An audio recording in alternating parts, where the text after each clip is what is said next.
بسم اللہ الرحمن الرحیم۔ السلام علیکم ورحمۃ اللہ وبرکاتہ۔ احکام و مسائل رمضان المبارک میں آپ کو خوش آمدید کہتے ہیں۔ امید ہے کہ آپ صحت و ایمان کی اچھی اور مضبوط حالت میں ہوں گے۔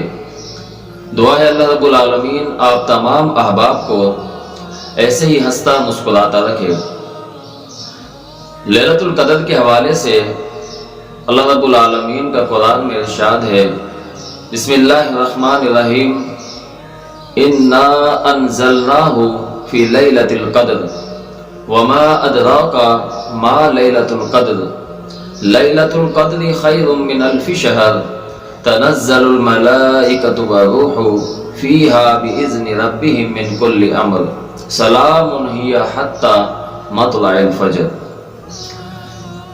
یہ لیلۃ القدر یہ افضل راتوں میں سے ایک رات ہے اور یہ رمضان المبارک کے اندر اللہ رب العالمین نے رکھی ہے۔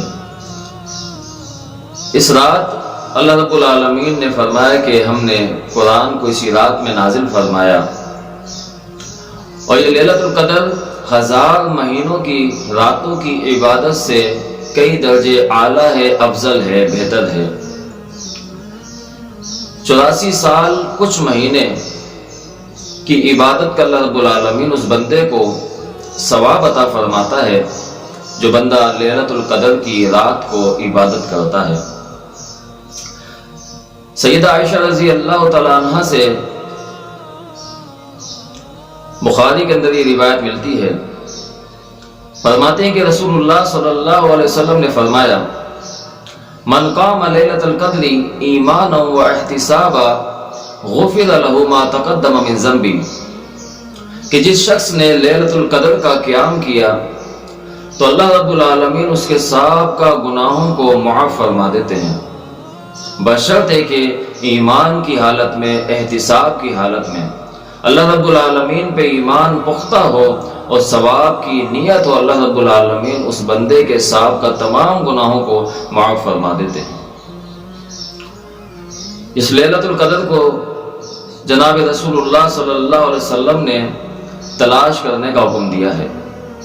اسی طرح عائشہ رضی اللہ تعالیٰ عنہ سے روایت ہے، بخاری کے اندر یہ موجود ہے، فرماتے ہیں کہ جناب رسول اللہ صلی اللہ علیہ وسلم فرماتے ہیں، تحروا لیلۃ القدر فی الوتر من العشر الاواخر من رمضان، کہ تلاش کیا جائے لیلۃ القدر کو آخری عشرے میں رمضان کے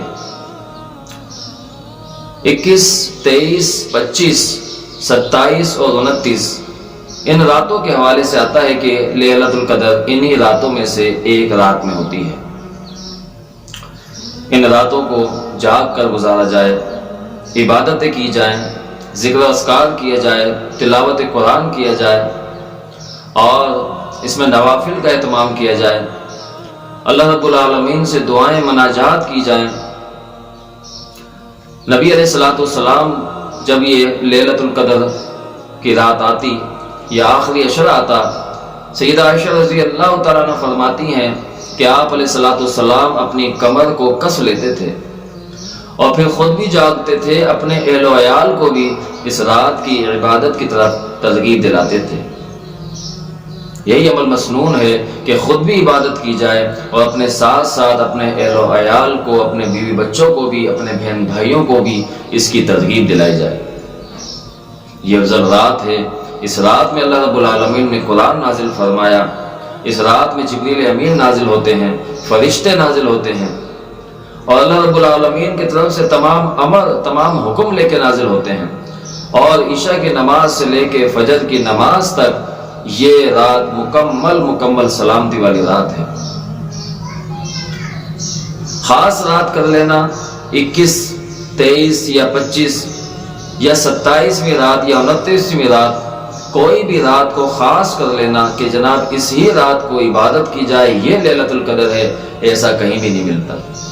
حافظ ابن حجر عسقلانی رحمۃ اللہ علیہ نے 40 اقوال ذکر فرمائے ہیں لیلۃ القدر کی رات کے حوالے سے۔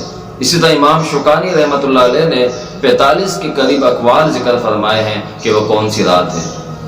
لیکن یہ بات حتمی نہیں ہے کہ یہ رات فلاں رات ہے، بلکہ آپ علیہ الصلوۃ والسلام نے فرمایا کہ اس رات کو تلاش کیا جائے ان 5 تاک راتوں کے اندر۔ اس کا مطلب ان 5 تاک راتوں میں سے کوئی ایک رات لیلۃ القدر کی رات ہے۔ اس سے آخری عشرے کے اندر اہتمام بھی ہو جاتا ہے، مساجد کے اندر جو ہے وہ عبادت کے اندر لوگ لگ بھی جاتے ہیں، اور پھر اعتکاف ہوتا ہے مسلسل۔ نبی علیہ الصلوۃ والسلام اس آخری عشرے کو آپ جاگ کے اللہ کی عبادت کر کے، اب مناجات کر کے، دعائیں کر کے اللہ رب العالمین کی گزارا کرتے تھے۔ یہی عمل مسنون ہے۔ اگر ہم پورا آخری عشرہ جاگ کے نہیں گزار سکتے تو پھر یہ طاق راتیں جو 5 طاق راتیں ہیں ان کو جاگ کر گزارا جائے، اور اس میں کثرت کے ساتھ اعمال صالح کیے جائے۔